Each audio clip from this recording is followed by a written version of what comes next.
میرے عزیز دوستو، آج کل جلسوں کی جو حالت ہو گئی ہے، قوم کا اتنا پیسہ خراب ہو رہا ہے، اتنا خراب ہو رہا ہے، اتنا خراب ہو رہا ہے، اتنے جلسے ہو رہے ہیں، لیکن میرے عزیز ساتھیوں، قوم میں کوئی تبدیلی نظر نہیں آ رہی ہے۔ ریزن یہ ہے، وجہ یہ ہے کہ وہ پیشہ ور مقرر، پیشہ ور شاید ہمارے جلسے میں میرے عزیز دوستو شرکت کرتے ہیں کہ ہم نے ایسے شاعروں کو دیکھا جو داڑھی کٹواتے ہیں اور ان کو روضہ رسول کی چھت نظر آ جاتی ہے، کبوتر اچھا لگتا ہے، لیکن اللہ کے نبی کا لباس، اللہ کے نبی کا طور اور طریقہ، اللہ کے نبی کی یہ جو میرے عزیز دوستو داڑھی ہے، یہ اچھی نہیں لگتی۔ ڈھکوسلے کرتے ہیں، نہ کبھی روزہ رکھنے کی توفیق ہوتی ہے، نہ کبھی نماز پڑھنے کی توفیق ہوتی ہے۔ بہت سے شاعر تو ایسے ناپاک رہتے ہیں، کھڑے کھڑے پیشاب کرتے ہو۔ جب جلسے میں جانا ہوتا ہے، جس گاؤں میں جلسہ ہوا، جب اس میں انٹر ہوئے، داخل ہوئے، تو اچھے کرتا پاجامہ پہن لیا، ٹوپی لگا لی، اور مسجد پہنچیں گے، اچھی طریقے سے وضو کریں گے، پھر بہت آہستہ آہستہ نماز پڑھیں گے تاکہ سارے لوگ انہی کو دیکھیں، یہ فرشتہ کوئی آ گیا۔ بقیہ رمضان میں روزہ نہیں رکھیں گے۔ بہت سے ایسے تو قرآن پاک پڑھے لیکن یوں ہی بس چھوڑ دیا۔ ایسے بھی شاعر ہیں، داڑھی کٹوائیں گے اور اسٹیج پر محلے میں کی مسجد میں کبھی نظر نہیں آئیں گے، فجر کی نماز میں کبھی نظر نہیں آئیں گے۔ محلے والے پوچھیں یہ وہاں پڑھ لی تھی۔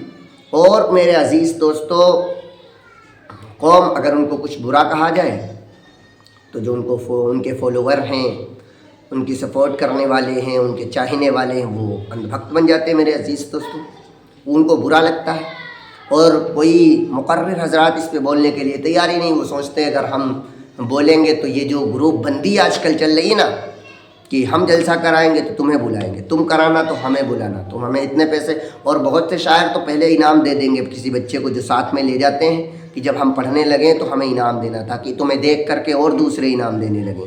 یہ حال ہو گیا ہے۔ داڑھی کٹائیں گے، دعویٰ کریں گے کہ ہم عاشق رسول۔ اسی طریقے سے میرے عزیز کیسا دعویٰ ہے؟ محلے والے جان رہے، لوگ جان رہے کہ بیوقوف بنا رہا ہے ہمیں۔ داڑھی کٹی ہے، لباس کرتا اونچا اونچا ہے، چبھا چبھا پیجامہ ہے، یہ کیا ہے؟ لوگوں کو پتہ ہے آج کل یہ بیوقوف ہم نہیں بنا سکتے، اور اتنا ڈڑیا ڈڑیا کے چلا کے پڑھیں گے تاکہ کچھ لوگ اور بھی مذاق بناتے ہیں۔ تو عزیز دوستو، یہ معاشرے اسی طریقے سے تو ابو طالب نے بھی اشعار اللہ کے نبی کی شان میں کہے تھے، اسی طریقے سے غیر مذہب ہمارے وطنی بھائیوں نے بھی کہے، اور اسی طریقے سے کبوتر نظر آ جاتا ہے، کبوتر سے پیار ہے، مدینے کی گلیوں سے پیار ہے، روزے رسول سے، لیکن اللہ کے نبی کی سنتوں سے پیار ہی نہیں ہے، قطعی پیار ہے ہی نہیں، بس ڈھکوسلہ بازی۔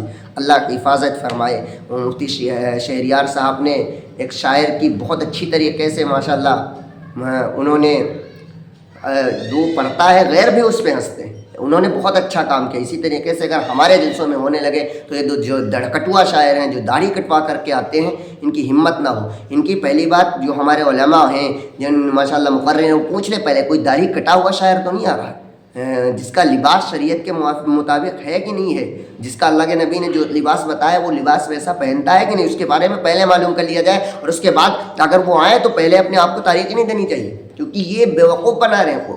داڑھی کٹی ہے، بیگ ٹانگ کے آ گئے حضرت جی۔ اللہ بس حفاظت